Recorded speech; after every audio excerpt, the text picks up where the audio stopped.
March 11, 1994.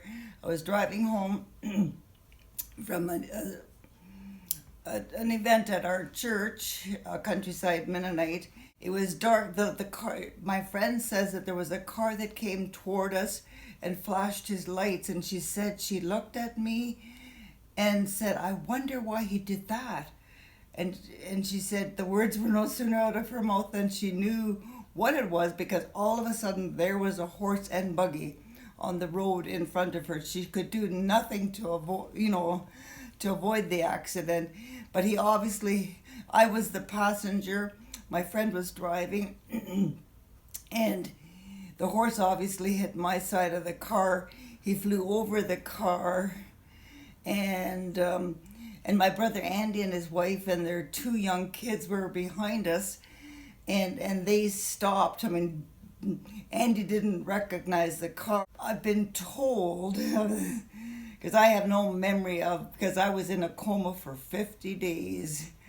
But at least during those 50 days, I mean, I had people who took care of me, and lots of people came to visit me. But my family, they never knew from one time that they came to visit me till the next how they would find me. So my jaw was wired, so I couldn't talk, and they had put in a trach. It was April the 29th when I actually started talking. With the severity of my traumatic brain injury, it was just a miracle that I would be living. But yes, that's a miracle. But in a way, I wish I would have died that night, because how difficult I found life to be living with the results of traumatic brain injury.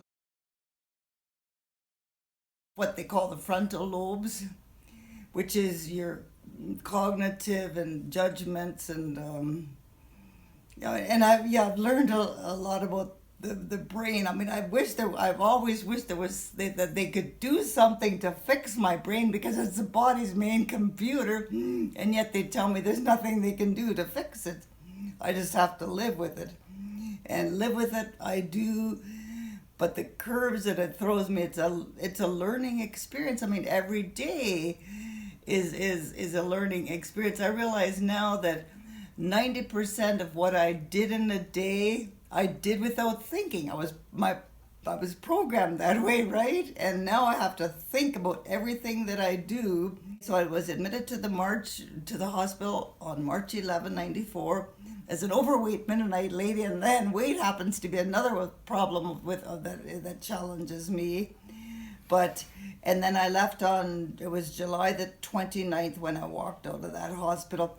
And when I walked out of that hospital, I just figured I'd be back to work. I had no concept of the extent of my injuries. And it took a whole year till I became aware of my physical limitations, because I only had one good arm. This other thing that looks like an arm, it just doesn't work like an arm, because the ball was torn from my socket the night of the accident. And then, also the brachial plexus, the nerve, was torn from my spinal column that night.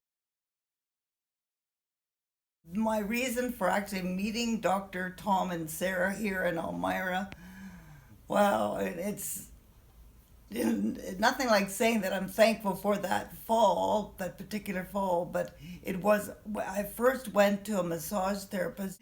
So that was my first try to relieve the pain that I experienced after a bad fall. And after half an hour of working particularly on the spots where I had pain, she said, "You need a chiropractor." And she made the initial call to Elmira Family Chiropractic. I feel in a way I've learned more about the extent of my brain injury, the way it affects me, because, Dr. Tom recommended that I have 6 months of extensive treatment. I remember I could not even walk straight. I was in such pain that I couldn't straighten up. But Dr. Tom and Dr. Sarah had made me aware of subluxation. My body was totally out of shape, or out of alignment. And then then looking back, that I was taught to walk when my body was so out of alignment. Dr. Tom telling me was that he had to correct everything that I had done incorrectly for 22 years, and that's what caused me the pain. There was improvements that I had noticed, and I tried to remember to tell them whenever I went in when I did see an improvement, because one thing I definitely remember, that I was aware that my legs were working in sync, and I had never experienced that at all.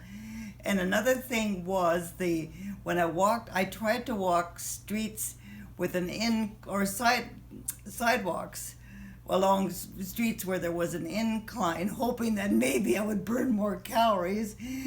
But I never had any feeling that I was expending more energy to do that until after, till I had chiropractic adjustments.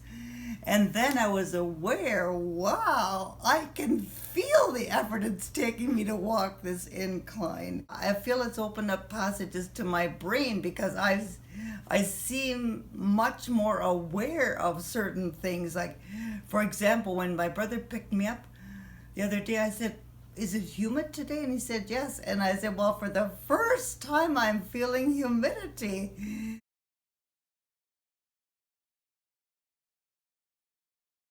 Chiropractic adjustments have helped me so much. I just don't understand. I feel in a way that,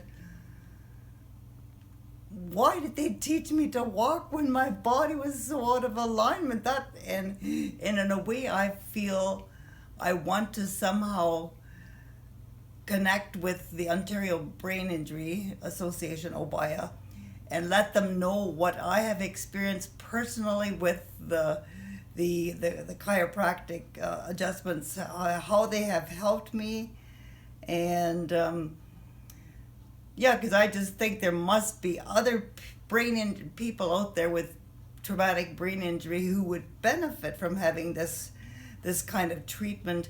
Thinking back to my professionals, when they with my case, that they closed it before 5 years were up.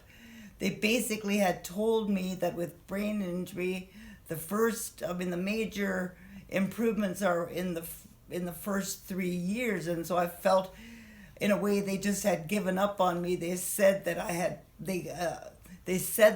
plateaued, which I felt so stupid, because I just thought they had written me off as hopeless, I guess.